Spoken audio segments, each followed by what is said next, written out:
কানাডায় শিখ বিচ্ছিন্নতাবাদী নেতা হরদীপ সিং নিজ্জরকে হত্যার ঘটনায় গেল মে মাসে ৩ ভারতীয় নাগরিককে অভিযুক্ত করে কানাডা। এ হত্যাকাণ্ডের নীল নকশায় ভারত সরকারের হাত থাকতে পারে। কানাডার প্রধানমন্ত্রী জাস্টিন ট্রুডো এমন অভিযোগ করলে তখন থেকেই নয়াদিল্লি অটোয়ার কূটনৈতিক সম্পর্কে বড় ধরনের উত্তেজনাও দেখা যায়।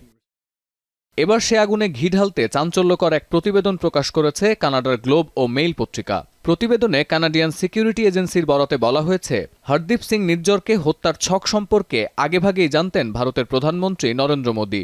যদিও সংবাদ প্রকাশের ঠিক পরদিন অনলাইন থেকে মুছে ফেলা হয়েছে মূল খবর। তবে এ প্রতিবেদনে রীতিমতো চটে গেছে নয়াদিল্লি। আর আনুষ্ঠানিক এক বিবৃতিতে ভারতের পররাষ্ট্র দপ্তরের মুখপাত্র রণধীর জয়সওয়াল জানিয়েছেন, ভারত সচরাচর সংবাদপত্রে প্রকাশিত প্রতিবেদন নিয়ে প্রতিক্রিয়া জানায় না, কিন্তু কানাডিয়ান সরকারের বরাত দিয়ে দেশটির সংবাদপত্র যে মিথ্যাচার করেছে তা সম্পূর্ণ উদ্দেশ্যপ্রণোদিত। এর পেছনে ট্রুডো প্রশাসনের সম্পৃক্ততা থাকতে পারে এমন আশঙ্কা উড়িয়ে দিচ্ছে না নয়াদিল্লি। কানাডায় সন্ত্রাসী কার্যক্রমের পেছনে ভারত সরকারের সম্পৃক্ততা আছে বলে এর আগে একাধিক মাধ্যমে দাবি করেছেন দেশটির প্রধানমন্ত্রী জাস্টিন ট্রুডো।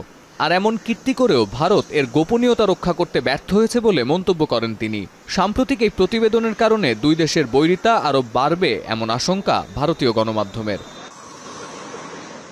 সতীর্থ কর্মকার, এখন বিশ্ব।